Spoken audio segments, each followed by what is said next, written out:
Hey, happy Tuesday. How are you doing? Good to see you. I'm just doing a quick audio check. Yep, I think we got audio. All right. So today in our 7 minutes of marketing, let's get into your next trade show. I bet you've got something coming up, maybe Amsterdam, New York, Pasadena, I don't know, something coming up real soon. So let's talk about ways to make your booth stand out at the show. All right. So first thing to think about is be super clear about who you're for and what you solve.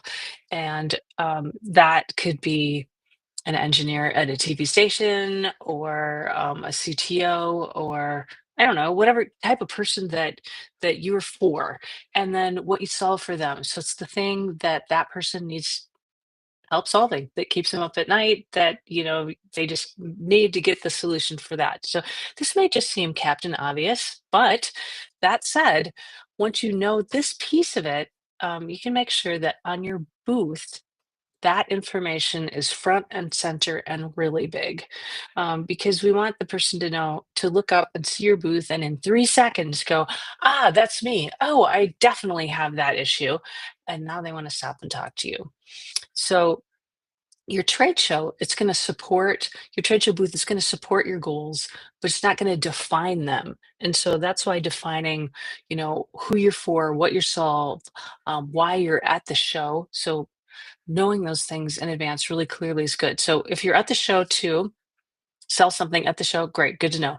Maybe you're there to set demos up. And so your goal is to get people interested and take that next step in having a demo or get them to join a particular group or whatever the thing is. So knowing your goals and who you're for and what you solve, super helpful.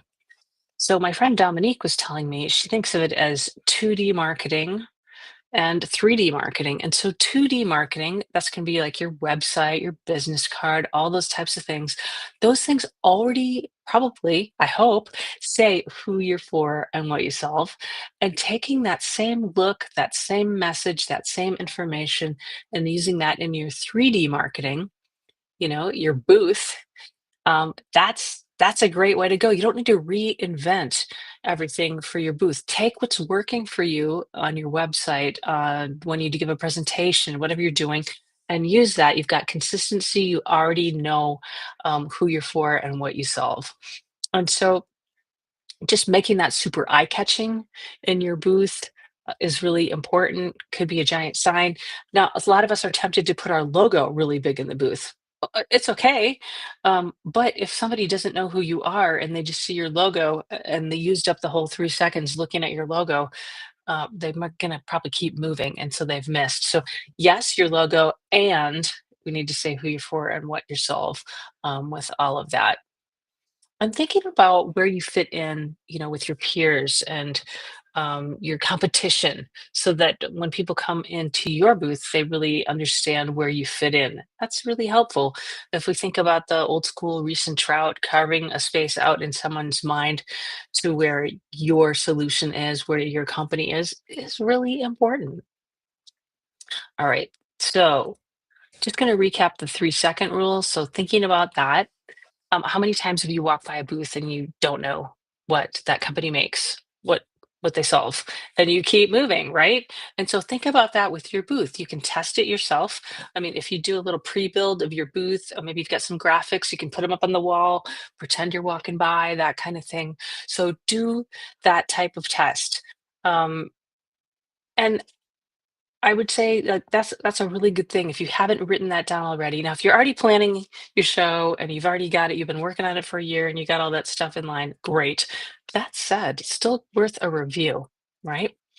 And just if you're getting ready for the show and you haven't planned that out, definitely do this piece first so that when you go into your next steps, you've got this defined. Now, thinking about those signs, those graphics, I can tell you I had to redo graphics for a show one time, because I picked out this really cool typeface and I thought it looked amazing. And then we did a bunch of graphics. And then I did that test where I put them up on the wall and I walked by I tested 5 feet away, 10 feet away, 15 feet away. And I realized the readability was zip, not good at all. So I ended up having to redo the graphics output a lot. It's good to test. Got a lot of graphics that I had to redo, which was a thing. All right, another thing to think about, and I know this is kind of a fire hose, but I'm just going to give as much as I can in the 7 minutes and then take what you want and put one of them to work. Um, think about how you can be memorable. So, is there a way you can do something in your booth, maybe special photos, special background?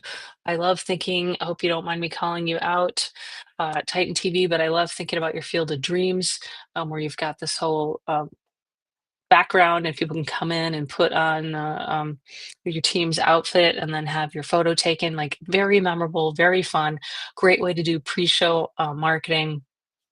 Another one is I was talking to, and you may know Jefferson Davis. He was talking about how he sends his top customers. So if you think about your Dream 100, the people you really want to see at the show, maybe send them something before the show, like part of, I think it was like part of a golf, I don't know, golf ball set or something like that. So send part of it and then come by the booth to pick up the rest of it. So that's a great way to do a little pre-show marketing and create those memories. And I don't know, there's a million more like that. But think of how you can stand out, especially smaller companies. We're looking for cool ways to stand out. And I'm going to wrap on this final one. There's so many, but here's one to do. If you can get people thinking about, oh, what's going on over there? So if people see something interesting happening on your booth and think, what's going on over there? You've got them, which is great. Ideas for that. You can shoot a video, get someone to interview you. You can do like a paid interview. We work with Kit Plus a lot. There's other companies that do all those types of interviews. It's great, post perspective, all of them.